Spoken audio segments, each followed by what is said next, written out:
Welcome. Today, we will dive into Victor Davis Hanson's seminal work, The Case for Trump, a must-read for everyone who supports the president or wants to understand this moment in history. The Case for Trump, published initially in 2019 and later revised and updated, seeks not just to defend a controversial figure, but to offer a comprehensive explanation of an entire political earthquake. This is a detailed historical analysis, providing a well-researched explanation of how Trump beat all odds to win the presidency, and an account of his first 2 years in office. Hanson, an award-winning historian and farmer, frames this work as a necessity for anyone looking to understand this political moment. Hanson addresses the central question of how a celebrity businessman, lacking any prior political or military experience, triumphed over 16 well-qualified Republican rivals, defeated a well-funded Democratic machine, and withstood a relentlessly hostile media. The victory, Hanson suggests, was not merely a political fluke, but a result of deep corrosive fissures running through modern America. Part 1. The Outsider and the Erupting Volcano. The foundation of Hanson's argument lies in a growing national division that was no longer simply rich versus poor, but the ominous one of an estranged middle class. This schism was defined culturally and geographically cosmopolitan, urban, liberal power centers, concentrated on the two coasts, stood against the vast, traditional agrarian interior.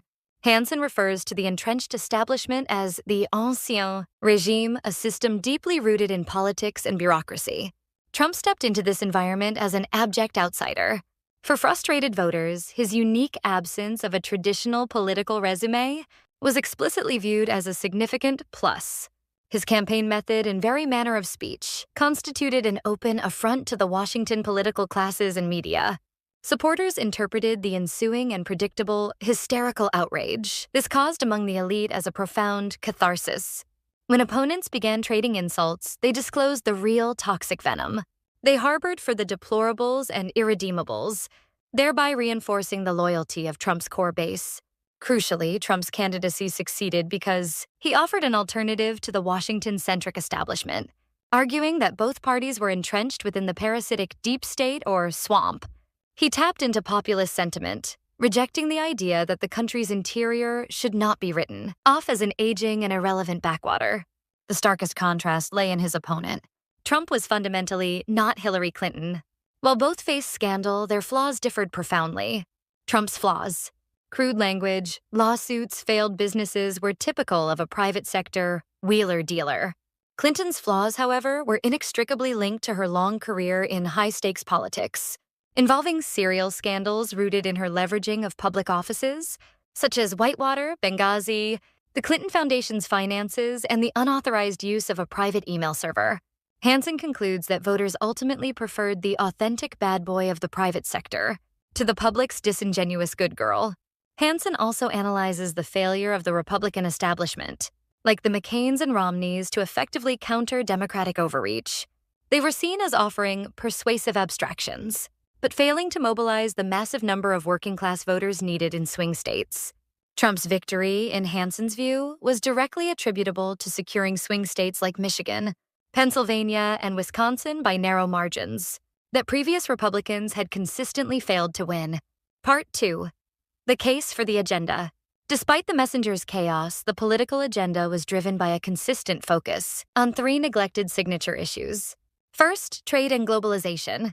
Trump consistently argued that the United States was humiliated in unfair trade pacts, claiming globalization had enriched the financial elite while leaving millions of American workers with poverty and heartache.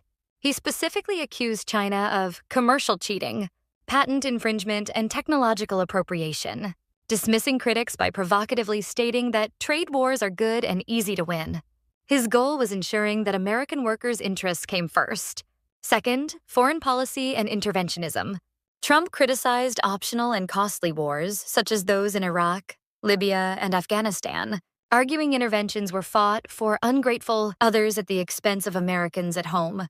His philosophy favored a Jacksonian nationalism, a fierce readiness to retaliate but an unwillingness to engage in non-essential conflicts.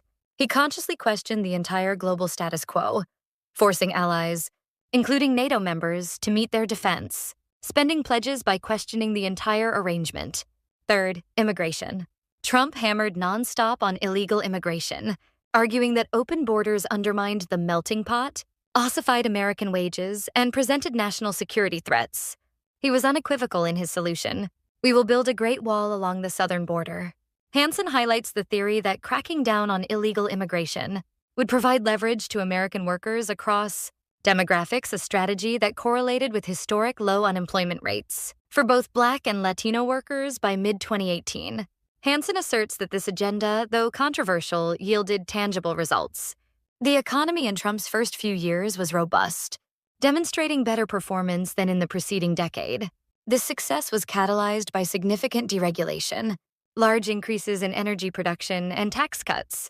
By autumn 2019, the economy remained strong, featuring sustained GDP growth, low unemployment, 3.8%, and increases in manufacturing jobs.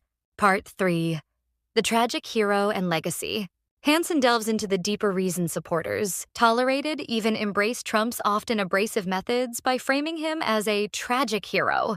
This concept suggests that Trump, much like the ancient figure of Themistocles, is the crude savior, who is necessary to solve problems that conventional leaders, the civilized elite, find intractable, but who is terrifying even to those he aids. In this view, supporters saw Trump's traditionally non-presidential behavior as necessary, viewing his abrasive style as toxic chemotherapy, required to eliminate the cancer of the deep state establishment.